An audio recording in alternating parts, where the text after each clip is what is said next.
안녕하십니까. 부동산 신문 읽어주는 공인중개사 땅사고TV의 임동상입니다. 오늘은 2019년 11월 30일이고요. 토요일입니다. 11월의 마지막이네요. 그죠? 11월 31일이 있나요? 31일이 없고 마지막 일입니다. 내일은 또 12월 1일로 들어가고요. 이제 한 달 남았네요. 2019년이 한 달 남았고, 엘리베이터에 몇억 이상 팔자 이렇게 써놓으면 집값 담합해서 처벌하겠다고 합니다. 이게 제목이네요. 내년 8월 담합금지 시행, 주민들 보는 곳 가격표 붙이거나 저가 매물을 허위라고 신고하면 3천만 원 이하 벌금, 징역형도 가능하다네. 그러면 재산 지키는데 뭐 정부가 간섭하냐, 이게 지랄지랄하냐, 이렇게 반발도 심하고 뭐 이렇게 소제목으로 잡혔고요. 법으로 처벌받는 집값 담합 금지 행위는 어떤 것이 있나? 안 내면 온라인 커뮤니티 등을 이용해 거래를 제한하거나 유도하는 경우, 시세보다 비싸게 중개하는 특정 부동산을 거래를 유도하는 경우, 특정 가격 이하로 중개를 의뢰하지 못하도록 유도하는 경우, 공인중개사가 올린 매물에 대해 정당한 표시나 광고를 방해하는 경우, 공인중개사에게 시세보다 현저하게 높은 값에 매물 올릴 것을 강요 또는 유도하는 경우, 뭐 이런 경우 집값 담합 금지 행위에 해당돼서 형사처벌까지 하겠다, 이런 내용인 것 같습니다. 이게 실질적으로는 이제 제 생각에는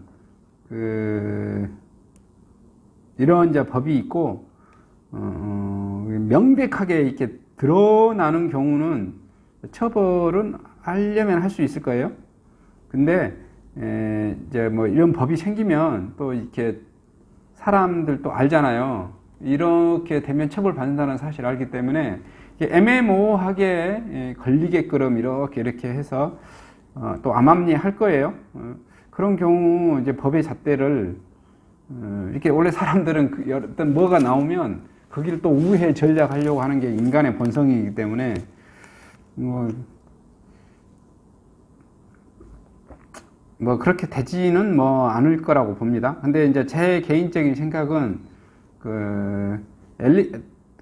아파트 분여회라든지 뭐 이런 것을 했었을 때 이게 어떨 때만 나오냐면 노무현 정부나 문재인 정부 이때만 나오는 거예요. 왜 근데 이때만 나올까요? 이게 중요한 거예요. 이게 우파 정권이 잡으면 이런 아파트 뭐 엘리베이터에 뭐 카페에 무슨 SNS 단톡방에서 뭐 얼마 이상 팔자 이런 행위를 하지 않아요. 또 하더라도 실효성이 없어. 근데 왜 이럴까? 이것은 당연한 거예요. 이렇게 규제 일변도로 이렇게 치달으면 어떤 현상이 벌어지냐면 매물이 별로 없어요. 매물이 팔려고 하는 매물도 별로 없고 전세 물건도 몇 개 없고, 예를 들어서 아파트가 뭐 1000세대 된 아파트 단지에 매매로 나온 물건이 10건이나 이렇게 나오면 5건이나 나오면 이게 매도자들이 담합할 가능성이 높아요, 안 높아요? 이거는 뭐 담합하자 말자를 말을 꺼내지 않더라도 10건이나 밖에 안 되고 하고 심리적으로 가격을 높게 부릅니다, 매도자가. 팔리면 말고 팔리면 좋고 뭐 이런 거죠. 근데 1000세대 있는 아파트에 매매 물건이 100건 이상 나왔어요, 200건 이상 나왔어요. 그러면 담합을 하락해도 안 돼요. 담합을 하자고 200명이 모아도 거기서 한 10%, 열댓 명은 어떻게 해요? 아니, 내가 지금 급해 죽겠는데 물건이 200개, 300개 지금 나와 있는데 내 거부터 먼저 팔리고 봐야지. 그리고 가격을 그냥 담합하자고 해도 담합이 안 돼요. 그리고 이런 이제 제가 담합에 대해서는 뭐라고 그럴까? 이게 공정거래법에 관련된 거예요. 그래서 시장의 우월적 지배력을 가지고 있는 자가 담합을 했을 때 국민적인 피해가 있기 때문에 그걸 형사처벌하자는 그런 입법 취지인데, 이건 개인들이거든요. 개인들이 시장에서 자율적으로 알아서 야 우리끼리 얼마 이상 팔자 이것을 형사처벌한다? 그거 뭐 이렇게 뭐 이렇게 오고 가고 뭐 그런 것도 아니고 그런데 하여튼 뭐 그렇습니다. 뭐 처벌하겠다는데 뭐 처벌을 또 하시겠죠. 근데 이제 제 생각에는 그냥 그렇습니다. 근데 처벌은 잘 안 하는데 그래도 담당하신 경찰이 이런 법이 있으니 나와봐서 조서를 쓰고 해봐라. 자꾸 이렇게 그것 자체가 심리적인 부담감이죠. 그러고 뭐 형사 처벌을 할 수 있다고 검토도 하고 이렇게 경찰서에 불려가고 검찰청에 불려가고 그것 자체가 마치 엄청난 범죄인 것처럼 이렇게 돼버리는 이제 한국 사회적인 분위기 특성상 뭐 이렇게 못하게 근데 이런 거 못하게 해도 어차피 물건이 뭐 예를 들어서 5개, 10건밖에 없으면 사람이 심리적으로 가격을 높이 부릅니다. 이건 뭐 얼마 이상에 팔자 이렇게 뭐 말하지 않더라도 그냥 자연스럽게 담합이 돼버려요. 이게 정부가 좀 하여튼 그렇습니다. 뭐 근데 이런 법은 제가 보기에 있으나 마나 그냥 비슷할 것 같아요.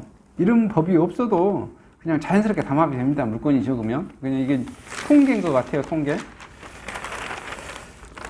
그리고 집값 상승에 대한 세율 인상까지 종부세 부담 갈수록 더 커진다 이렇게 지어졌고요. 내달 16일까지 자진신고 납부하는데 세액 250만 원 넘으면 분납이 가능하고요. 올해 종합부동산세 작년 대비 58% 급증한 게 건세율 인상과 공시가격 상승이 한꺼번에 맞물렸기 때문에 작년 가세 표준이 0.5에서 2.0으로 주택 종부세율 올해 0.5에서 3.1로 상향 조정됐고요. 최고세율 기준으로 종전 2.에서 3.15, 60% 튀었고요. 종합합산 토지부는 종전 0.75에서 2.0에서 1.0, 3.0으로 바뀌었고요. 지난해 7월에서 9월 고지됐던 재산세율은 0.1에서 0.4로 별도로 올랐고요. 공시가격도 많이 올랐어요. 공시가격 많이 올라서 가격 오르고 세율 올려서 많이 오르고 뭐 이렇게 해서 계속해서 많이 오를 것 같고요. 급증하는 종부세 부담을 보니까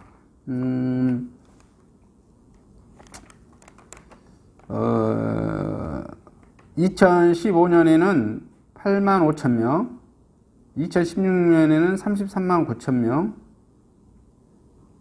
그 다음에 2017년에 40만 명, 2018년에 46만 6천 명, 그 다음에 2019년에는 59만 5천 명, 이렇게 엄청나게 빠른 속도로 이렇게 올라가고 있고요. 종부세가 총액을 보면 2015년에는 1조 4,600억, 2016년에 1조 7,100억 원, 2017년에 1조 8천억 원, 2018년에는 2조 1,100억 원, 2019년에는 3조 3,400억 원, 500억이 다 되네요.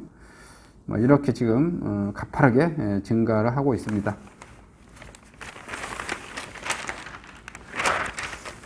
그리고 반가 분양, 개발 호재, 가천 집값, 전세가 폭등 이렇게 잡혀졌고요. 규제지역 상승률 압도적 1위로 되어졌네요. GTX 신규 택지 개발 잇따라 되어졌고요. 재건축, 이주 겹쳐 매물 분기 분양가 갈등의 공급 늦어져 S6 블럭 2,200, 2,600만 원, 대부건설 임대 분양 검토, 과천시 아파트 가격 변동률 이렇게 되어졌네요. 올해 경기 과천의 전세값, 집값, 누적 상승률이 전국 규제지역 가운데 1위를 기록했다고 나와져 있네요. 천장 뚫린 과천 매매 전세 가격 이렇게 해가지고 한국감정원 통계에 따르면 과천시는 올해 아파트값 누적 상승률이 이달에 7.16%, 전국 규제지역 중 단연 1위고요. 매매 상승률 2위인 구리시 3.73% 크게 앞섰고요. 6일 국토교통부에 따르면 민간택지 분양가 상한제 지상 지역에서 제외되면서 매매 시장에서 과열 조짐이 나타났다. 뭐 이렇게 나왔네요.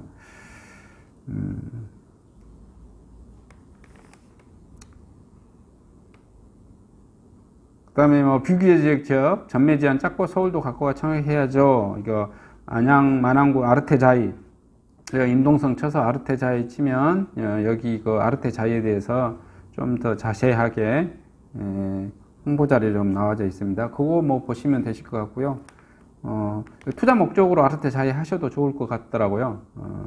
그리고 실고자기도 뭐 엄청 좋을 것 같아요. 뒤에 요즘 먼저 숲세권 아파트 이렇게 되어지는 것 같고요. 역세권도 가깝고 서울 또 진입도 뭐 가깝고 뭐 그런 됩니다. 아주 뭐 좋다라고 보여집니다. 그 다음에 이제 김상조 청정시장께서 집값 급등된 적격 조치하겠다 이런 내용입니다. 한국은행은 주택 가격 상승세 김상조 청와대 정책실장은 29일 서울 아파트값 상승 추세에 대해 알고 있다면서 필요한 상황이 되면 시장 안정을 위해 필요한 조치를 취할 계획이라고 말했고요. 이날 국회 운영위원회 전체회의에서 출석한 김 실장은 분양가 상한제 발표 이후 서울 아파트값이 오르고 공급 감소 우려가 있고요. 김사마 바른미래당 의원 지적이 되면 수요 관련 부분과 중장기적 공급 대책을 포함해 모든 정책 매뉴얼을 올려놓고 필요한 상황이 되면 정책적인 조치를 할 준비가 있다고 밝혔고요. 단순한 대출 규제나 세제 등 통해 수요를 관리할 뿐만 아니라 중장기적인 공급도 안정적으로 이루어지게 모든 부분을 면밀하게 추진할 것이라고 시장의 기대를 왜곡한 부분이 있다면 핀셋 관리할 의도가 철저히 있다고 강조했죠. 이주열 한국은행 총재도 이날 주택가격 상승에 대한 기대가 높아지고 있고요. 이 총재는 서울 중구 한우 본관에서 금융통화위원회를 마친 뒤 기자간담회에서 최근 주택가격 상승과 관련한 질문에 이같이 답했고요. 한우는 내년 주택매매 가격의 입주 물량 감소와 개발 호재 등으로 영향 등으로 상승세를 보일 것이라고 전망을 하고 있네요. 이상 부동산 관련 소식을 마치도록 하겠습니다. 감사합니다.